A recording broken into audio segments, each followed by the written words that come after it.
Alright, I'm Anthony from Castrovalva.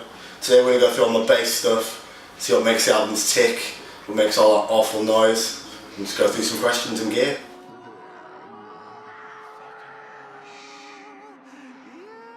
Right. I got my first bass when I was in high school. I never played it, I just got it. It was sat in the corner of my room. I learnt like 4 songs on it.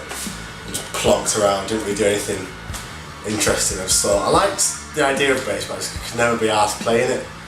And then like I left it for about a year. And I listened to different music, like really distorted bassing. And I was like, this is a lot cooler. So that got me like back into starting playing bass again. I was like, I just wanted that gnarly sound. So I got myself a couple of pedals, like an overdrive, and that just made me want to play bass more, it sounded loads cooler. I was like, yeah, I just want to play bass all the time. So I learned to play bass, noodling with loads of overdrive. That was the best bit, like, pedals really got me back into playing bass. But now I'm really into like, cleaning everything.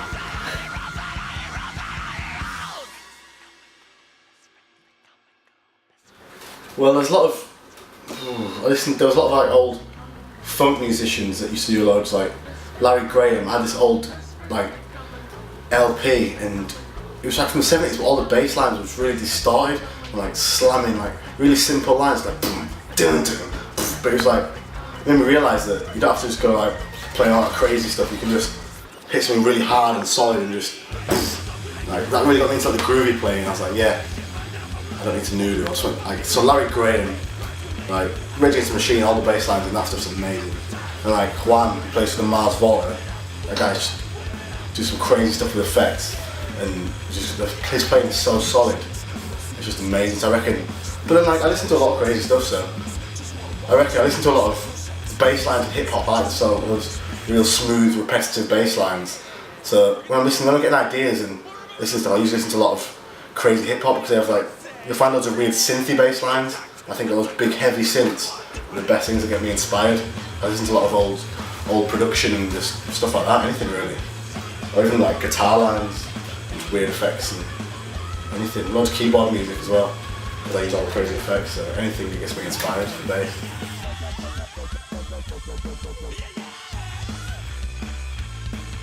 This one's like a Frankenstein bass.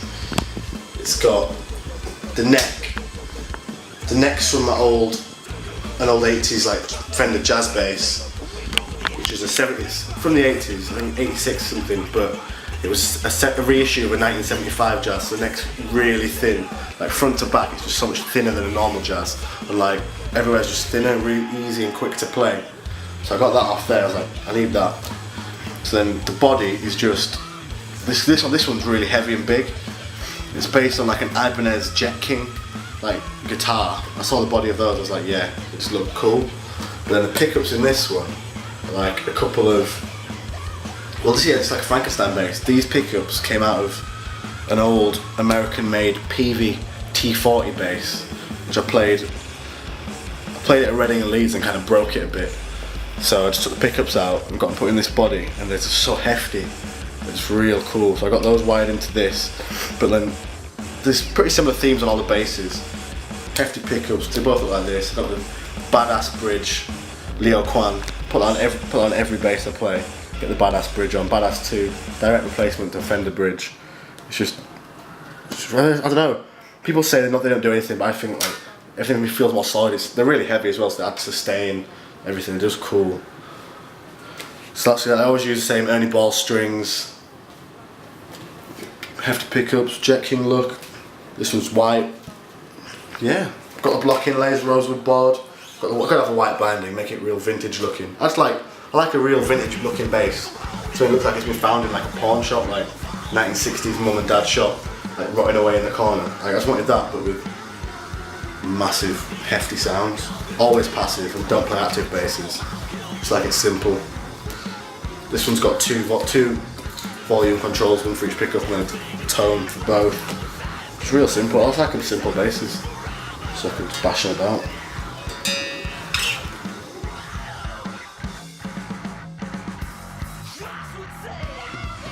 This is my main bass. It's made by a guy called John Shuker, somewhere near Sheffield. This one's also modelled off an Ibanez Jet King. This one's in black. The body on this one compared to the white one's a lot smaller and lighter. Pickups in this, like, I can't remember who makes them, like two single coil pickups. I think they're made by Wizard Pickups, somewhere in England. They're so heavy, like hefty, pretty massive sounding for single coils. I used to never really play with single coils, I thought they were a bit too thin, but these are real hefty. Then I've got a little button here that takes them in, puts them in series or in parallel. So I run them in series so it gets them sound a bit heavier. So I don't really know what it's doing, but it sounds heavier. This one's real simple, it's got one volume knob. Always both. It's got some more controls inside, but I don't mess with them. Just have them set full tone and everything. Just real simple. I put some nice swells on it, volume swells. Nice, same pick as the other one. Badass bridge again. The one thing, same on every bass. Gotta have the badass bridge. Leo Kwan, badass too. This neck is exactly the same measurements as the Fender neck on the other bass. This was modelled after that neck. It's just the same. Looks exactly the same. The other one looks a bit older, darker woods, but basically the same. It's just the same, just a smaller version, a bit lighter. Got a bit more mids to it than the other one. The other one's a bit more pure bass. It's pretty solid though. I'll put it through its paces, but it's pretty cool. Definitely one of the best bass I've ever played. Not won't play anything else. This is just the main number one. Custom made. Bow.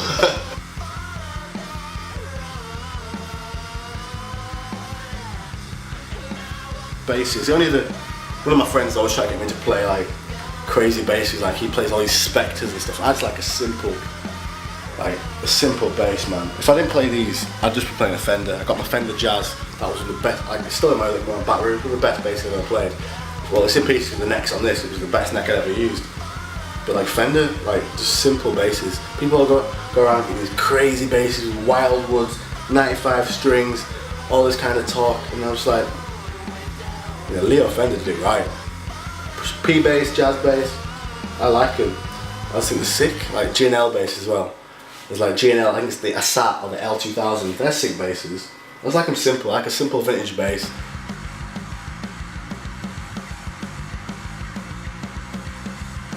Obviously, yeah, the stuff that makes the bass sound the best. The real secrets to the tone.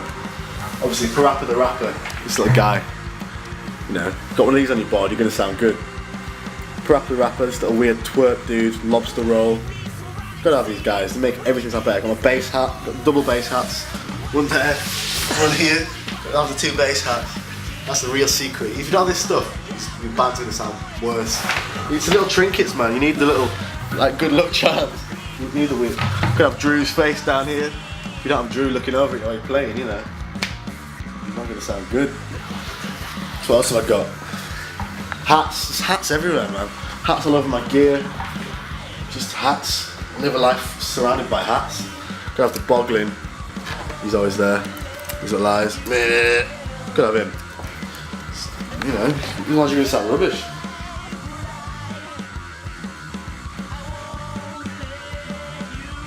Stuff I'm still after, wish list. There's so many pedals, like basically pedals, I'm always after pedals. Earthquaker Devices, got a thing called the Rainbow Machine. After one of them. Yeah, Earthquaker Devices. Organizer. They've got like a bit crusher as well. They make so many crazy pedals I'm after. I've been looking at compressors as well, or like mat bass, because I used a mat bass synth, which is like one of the best synths I've used. I've been thinking about looking to more mat bass pedals because I've never really looked at them properly, but the stuff I've been having to go with, like amps as well, the stuff just seems phenomenal. I really want to give a go to loads of mat bass stuff. What else am I into? Like Pigtronics, they make some crazy stuff. I've got one of their synthesizers, the Mothership, and that thing sounds huge, it's so fat. It's like, that thing's amazing. So I'm after Pigtronics, Earthquaker Devices, make crazy pedals, anything of theirs I just want to have a go with. Like, what else is there about?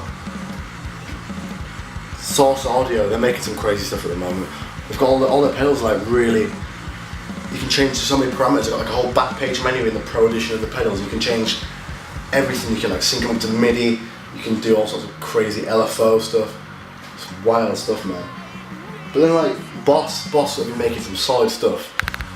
I've broken so many pedals, but I've never broken a Boss pedal. So I'm obviously going to look into more of their kind of stuff because like I need a phaser, and their phasers sound pretty cool. One of them's got this like step phaser thing that almost sounds like a rise and fall, like almost like an arpeggiator kind of thing, and that is one thing I definitely want to work into our sound.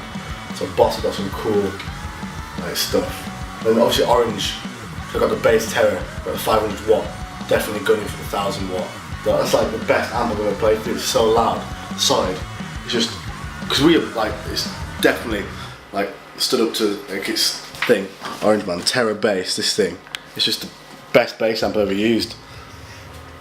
Orange are making some, they're kicking out some fucking hefty stuff at the moment. It's just loud. It's loud and small. I used to go through a full valve Ampeg. I used to be a pure valve purist, all valves all the time.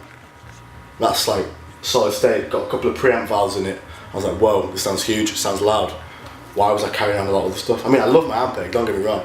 I'd love to have some of their stuff, but it's just, you know, starving at the moment. What else is there? Yeah, Ampeg, Orange, Line 6 makes some cool spells. I'm really after the Line 6, I got the M5, I'm really after the Line 6 M9, that thing's cool. Basically, I like to just cycle through gear, I like to just play with everything, I just love like basses. One of my friends always try to get me to play like crazy basses, like he plays all these Spectres and stuff. I just like a simple bass, man. If I didn't play these, I'd just be playing a Fender. I got my Fender Jazz. That was the best. Like, it's still in my back room. It was the best bass I've ever played. Well, it's in pieces with the necks on this. It was the best neck I'd ever used. But like Fender, like just simple basses. People all go around getting these crazy basses with Wildwoods, 95 strings, all this kind of talk, and I was like, you know, Leo Fender did it right.